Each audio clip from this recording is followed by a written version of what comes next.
என் பெயர் இளவரசி அமீரா. எனக்கு 32 வயதாகிறது. செப்டம்பர் 12, 2019 அன்று நான் மரணமடைந்திருக்க வேண்டும். சவுதி அரேபியாவில் பைபிள் வாசித்ததற்காக மரண தண்டனை விதிக்கப்பட்டேன். ஆனால் என் ஆண்டவராகிய இயேசு கிறிஸ்து என் வாழ்க்கைக்கு வேறு ஒரு திட்டத்தை வைத்திருந்தார். இது என் ஆச்சரியமான விடுதலைக்கான சாட்சி. நான் 1992 சவுதி அரச குடும்பத்தில் பிறந்தேன். என் அரண்மனை 50 ஏக்கரில் விரிந்திருந்தது. இத்தாலிய பளிங்கு தளங்கள், தங்கத்தட்டுகள், பணிப்பெண்கள் என் ஒவ்வொரு தேவைக்கும் பணிவிடை செய்தார்கள். ஆனால் ஒன்றைச் சொல்கிறேன், தங்க கூண்டுகள், இன்னமும் கூண்டுகளே. உலகமே வாங்க விரும்பிய அனைத்தும் என்னிடம் இருந்தது. ஆனால் என் ஆன்மா வெறுமையாக இருந்தது. ஒவ்வொரு இரவும் என் ஆடம்பர அறையின் கூரையை பார்த்து, வாழ்க்கை இவ்வளவுதானா என்று ஏங்கினேன். உள்ளே இருந்த வெற்றிடம் ஆண்டுக்கு ஆண்டு பெரிதானது. நான் பல மணி நேரம் குர்ஆன் வசனங்களை மனப்பாடம் செய்தேன். 5 நேர தொழுகைகளையும் துல்லியமாகச் செய்தேன். என் உடல் சடங்குகளை பின்பற்றியது. ஆனால் உள்ளத்தில் ஒன்றுமே இல்லை. என் தேசம் பெண்களை மதிக்கவில்லை. என் கேள்விகளுக்கு அங்கே இடமில்லை. என் வாழ்க்கை துணை கூட ஒரு வியாபார பரிமாற்றம் போல தீர்மானிக்கப்பட்டது. சுற்றிலும் மனிதர்கள் இருந்தபோதும் நான் தனிமையில் மூழ்கியிருந்தேன். மார்ச் 2018 லண்டனில் உள்ள ஒரு ஹோட்டலில் என் சுதந்திரத்தின் முதல் இரவில் இரவு மேசை பெட்டியில் அந்த சிறிய கருப்பு புத்தகத்தை கண்டேன். அது பரிசுத்த வேதாகமம். சவுதியில் இது ஒரு மரண தண்டனைக்குரிய குற்றம். என் இதயம் பயத்தில் துடித்தது. ஆனால் என் இதயம் அதை நோக்கி ஈர்க்கப்பட்டது. அந்த பக்கங்கள் சட்டென்று திறந்தபோது ஆதியிலே வார்த்தை இருந்தது. அந்த வார்த்தை தேவனோடு இருந்தது. அந்த வார்த்தை தேவனாயிருந்தது என்ற வார்த்தைகள் மின்னலைப் போல என் இதயத்தை பிளந்தன. அதுவரை எனக்கு சொல்லிக் கொடுக்கப்பட்ட நபரைப் போல அல்லாமல், இந்த இயேசு அன்பு நிறைந்தவராக, இரக்கமுள்ளவராக, புறக்கணிக்கப்பட்டவர்களை மதிப்பவராக இருந்தார். அதிலும் குறிப்பாக தேவன் உலகத்தை இவ்வளவாய் நேசித்தார். தம்முடைய ஒரே பேரான குமாரனை விசுவாசிக்கிறவன் எவனோ அவன் கெட்டுப்போகாமல் நித்திய ஜீவனை பெறும் பொருட்டு அவரை தந்தார் என்ற வார்த்தை என் ஆத்துமாவிற்குள் பாய்ந்தது. இது சடங்கு பற்றி பேசவில்லை, நிபந்தனையற்ற அன்பை பற்றி பேசியது. உடனடியாக நான் அந்த புத்தகத்தை மறைத்து சவுதி அரேபியாவுக்கு கடத்திச் சென்று ஒரு பழைய இஸ்லாமிய புத்தகத்தின் உள்ளே மறைத்து வைத்தேன். இரவுகளில் என் அறையில் அதை ஒளித்து வைத்து வாசித்தேன். இயேசுவின் ஈடு இணையற்ற அன்பில் மகிழ்ந்தேன். ஆகஸ்ட் 15, 2019. ஒரே ஒரு நொடியில் என் உலகம் குலைந்தது. என் உறவினர் பாத்திமா நான் மறைத்து வைத்திருந்த வேதத்தை கண்டுவிட்டார். அவர் முகத்தில் இருந்த பயமும் அருவருப்பும் இன்னும் என் கண்களை விட்டு நீங்கவில்லை. நான் ஒரு பொய் சொல்லியிருக்கலாம்.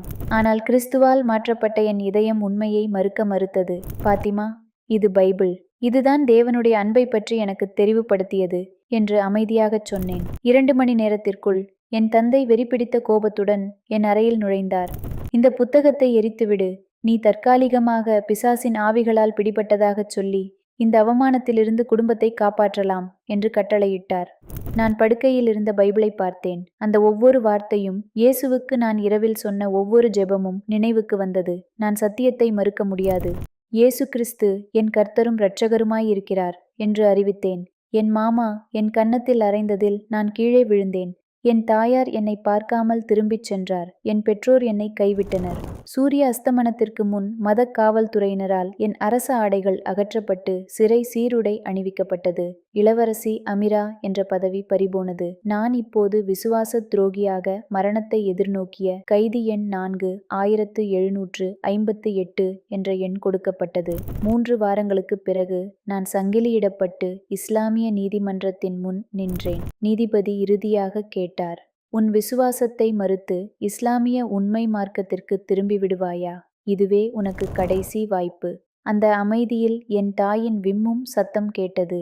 என் உயிரை காப்பாற்றிக் கொள்ள, என் அரச குடும்ப பதவியை திரும்பப் பெற ஒரே ஒரு வார்த்தை போதும். என் இதயத்திற்குள் பார்த்தேன்.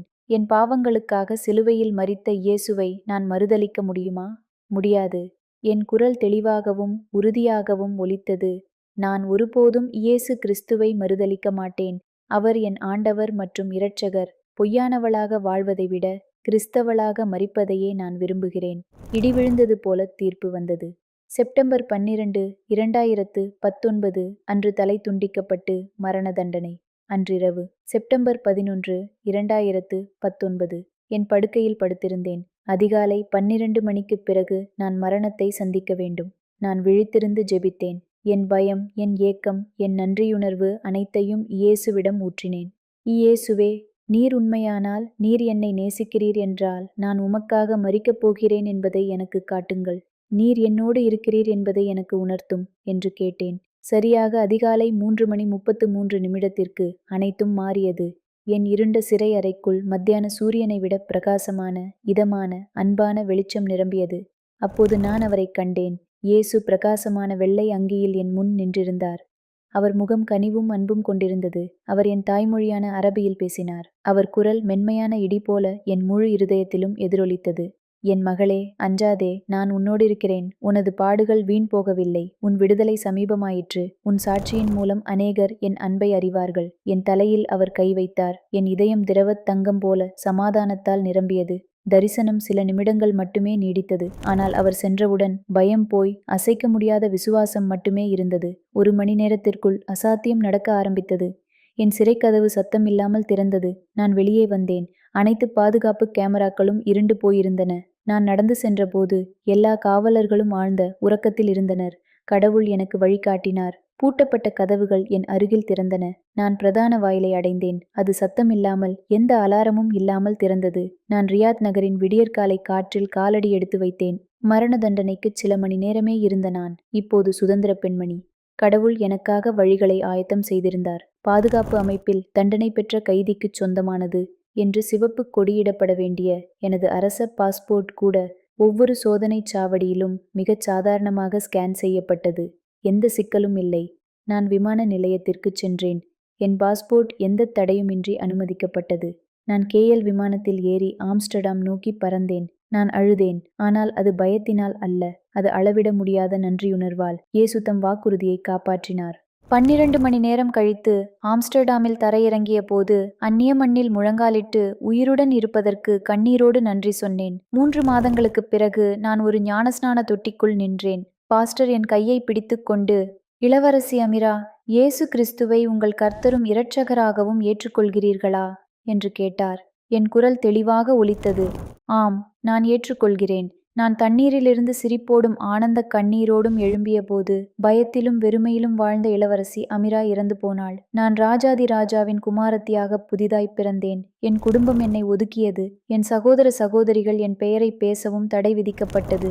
என் பெற்றோர் எனக்கு ஒரு சவ அடக்கச் சடங்கை நடத்தி ஒரு கல்லறையில் என் பெயரை எழுதினர். நான் குடும்பத்துக்கு இறந்தவள் ஆனேன். ஆனால் நான் ஒன்றை கற்றுக்கொண்டேன். கிறிஸ்துவுக்காக நீங்கள் எல்லாவற்றையும் இழக்கும்போது உண்மையான சந்தோஷத்தை தடுத்து வைத்திருந்த எல்லாவற்றையும் நீங்கள் நன்மை என்பதை உணருவீர்கள். நான் இப்போது வேதாகம கல்லூரியில் படித்து உலகம் முழுவதும் என் சாட்சியை பகிர்ந்து கொள்கிறேன். துன்புறுத்தப்பட்ட விசுவாசிகள் இஸ்லாமிய நாடுகளிலிருந்து தப்பிக்க உதவுவதற்காக நான் இரகசிய வலையமைப்புகளுடன் பணிபுரிகிறேன்.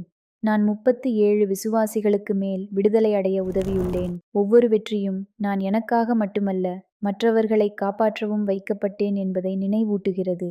இன்று இந்த சாட்சியை கேட்டுக்கொண்டிருக்கும் நீங்கள், நான் உங்களிடம் கேட்கிறேன், இயேசு இன்றும் அற்புதங்களைச் செய்கிறார் என்று நம்புகிறீர்களா? தேவன் சவுதி அரேபியாவின் மரண தண்டனையிலிருந்து ஒரு இளவரசியை விடுவிக்க முடியுமானால், நீங்கள் இன்று எதிர்கொள்ளும் எந்தவொரு அசாத்தியமான சூழ்நிலையையும் அவரால் நிச்சயம் கையாள முடியும். உங்கள் நற்பெயரை விட மதிப்புள்ளவரா? உங்கள் முழு வாழ்க்கையை விட அவர் மதிப்புள்ளவரா? ஆம், நான் சுவாசிக்கும் ஒவ்வொரு மூச்சும் ஒரு அற்புதம். நம் இரட்சகரின் வல்லமையை ஒருபோதும் குறைத்து மதிப்பிடாதீர்கள். இயேசு இன்றும் அற்புதங்களைச் செய்கிறார். அடுத்த அற்புதம் நீங்களாக இருக்கலாம். கர்த்தர் உங்களை ஆசீர்வதிப்பாராக. ஆமேன்.